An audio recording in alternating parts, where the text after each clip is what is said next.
What's going on, everybody? How y'all doing? A little later in the day today, so we're not having coffee. We're having just real sugar Pepsi stuff. I kind of like it. I live in Georgia. I should be a Coke guy, and I kind of am until this stuff came out. And for those of you that are like, oh, great, he's going to slurp a drink. I mean, that's what we do. We have a drink, and we talk about guitar stuff. So today, I want to ask sort of this is really a serious question because I've been thinking about the whole evolution of all of this, right? So after all this Fender stuff, we're not going to talk about that. But after all this, it's kind of making me think, how many of you actually sit down and play a Strat into some kind of Fendery tone? Like how many of you are actually dad rockers, right? Like, I'm not saying it's bad, but I don't do that. I'm just saying I'm not a dad rock guy, right? I'm just not. I mean, I like it. Like, it holds a place in history. That's totally cool, but I'm just not a dad rock guy. Guitar culture seems to think that is like the default thing. Like, you need to know clean edge of breakup into a deluxe, etc., single coils, like that seems to be this default thing.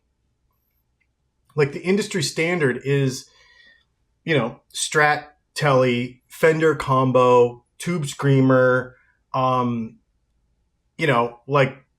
blues pentatonic stuff. We're cosplaying that we're Stevie Ray or that we're Eric Clapton, but there's so much more music out there right now than just this dad rock stuff. When we think about, modern worship music, super complex tones, right? Super complex tones. And I know there's a bunch of you that play that stuff. If you play any of these styles of music, get in the chat and tell me what you actually play and what you're doing. We're going to talk about that. Metal, obviously. And there's, it's not just Metallica or Slayer, right? There's tons of different types of metal music and how it all is used with guitar tone stuff.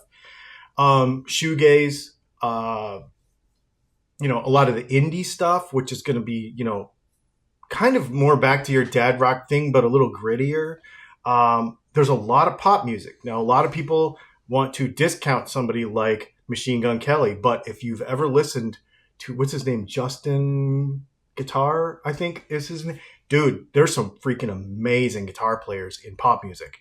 And they're using different tools, right? Ambient music, which is one of the things that I love to make outside of my job, because a lot of people don't know this, but what you hear on the channel is not what I actually play. But I've been thinking about this because I do this for you. I hate it. Like, I hate dad rock. I don't hate it. I'm just sort of over it. And we all fall into this like Fender thing or Gibson, anyway, it's just a thing. It's just kind of, I'm kind of over it. If I hear any classic rock, if I hear anything like that in the car, I fast forward past it. Not because I don't like it, not because I don't respect its place in history, but I've heard it so many times, I'm just kind of on to something new. That's kind of where my mind is. There's a lot of hardcore stuff, prog stuff. I played in a prog rock band for a very long time. Punk, I played in a cowpunk band for a long. I love punk music. I really do. Country, people don't realize how good country players are. I think people are starting to understand. Fusion is definitely a thing. Doom is definitely a thing. The 90s kind of alternative bro rock stuff is its own sound. And then you've got this like math metal stuff that's just like super complex. All those things take completely different tools, completely different sounds, completely different guitars, completely different effects, everything. People care more about like the extended range stuff, which is really cool. People care about mid-range so much in the dad rock thing, but there's more to it, right? We want the guitar to be tight, higher output stuff. People talk about noise gates all the time. New technology is really getting better at all of that. Then all the other brands, because this is where this whole discussion started for me. I'm like, if I'm going to start looking at other brands Why would I go there? What music would I play? How would it affect what music I explore, right? Because if I don't currently use that tool, do I explore that area so that I can understand how to use that tool? That's sort of where I go. I'm like, I want to buy the tool and then learn how to use it. So ESP, Ibanez, Schecter, Jackson, well, Jackson's Fender brand, Kiesel. Everybody keeps bringing up Kiesel. I agree. I want one, man. I really do. That's on my list. A PRS, we could go vintagey stuff with the PRS, but there's a lot of more modern stuff with PRS, right? Strandberg, of course. If you want to go completely crazy and have a backwards guitar with the peg head on the other end, I mean, and then the whole amp ecosystem changes, right? So now, everybody's like, tube amps are always going to sound better than, okay, yeah, if you're a dad rocker, you're going to say that. But what about all the tools that are available to us with all the digital stuff? Then you can start making sounds. Okay, so maybe I don't want to make this super traditional Fender sound. Maybe I want to make another sound. Maybe I want to make a sound I accidentally discover. Maybe I want to make a sound that I've never heard before. Maybe I accidentally make a sound because I've mixed two effects together that I never were supposed to go in that order on a pedal board because people told me it wasn't supposed to go in that order. But because I have this digital platform, I accidentally clicked a switch and discovered a new sound. Like, that's pretty freaking cool. And then we go with the guitar stuff. Now we're talking about offsets. Now we're talking about crazy.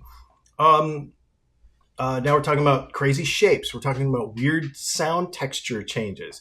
Jazz Masters, Jaguars, Reverends. What's that? The Ernie Ball thing that looks like two triangles put together. The girl plays it. I can't remember what it's called. I freaking want one of those. I can't remember.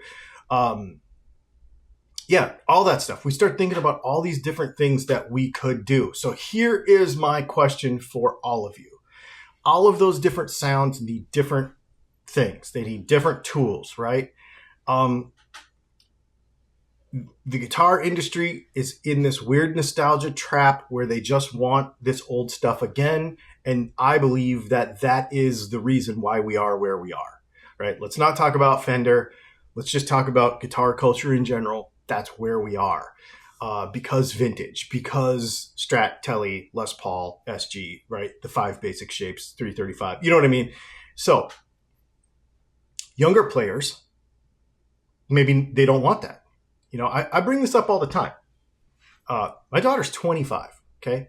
So she is a quarter of a century old, okay? And she, probably not like me to say it like that, but she is a quarter of a century old. She grew up in a world that she does not remember a time with no touchscreen. So we have full-blown adults, not kids, full-blown adults in the middle of their careers who have never cared about tube amps, who have never cared about dad rock or Eric Clapton, right? And you're going to be like, well, they should have got that. There's no good new music. Meanwhile, Periphery, Sleep Token, Polyphia, even John Mayer, a lot of the worship guitar stuff that I'm not super familiar with the actual bands, but I know there's tons of them out there. All kinds of indie TikTok people. And then, of course, electronic producer culture, which is where I personally live. So like electronic music with real instruments and mixing that all together.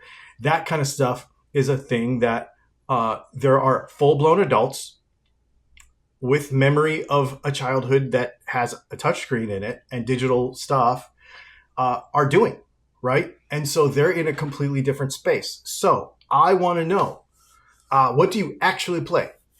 What do you actually play? And if you're a dad rocker, tell me that too. It's totally fine. There's no wrong answers here. But what I'm kind of curious about is, A, do you even care about the single coil edge of breakup Fender, like that whole thing?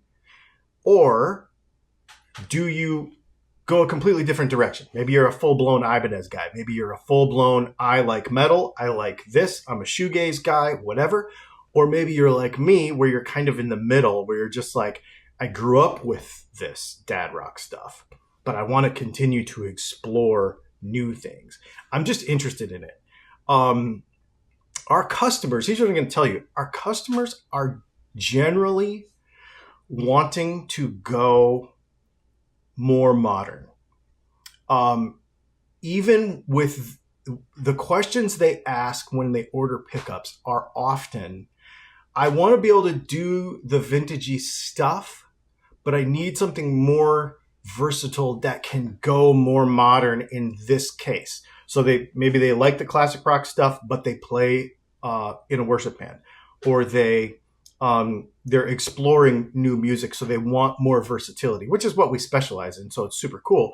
But I'm just noticing that people are leaning that direction more.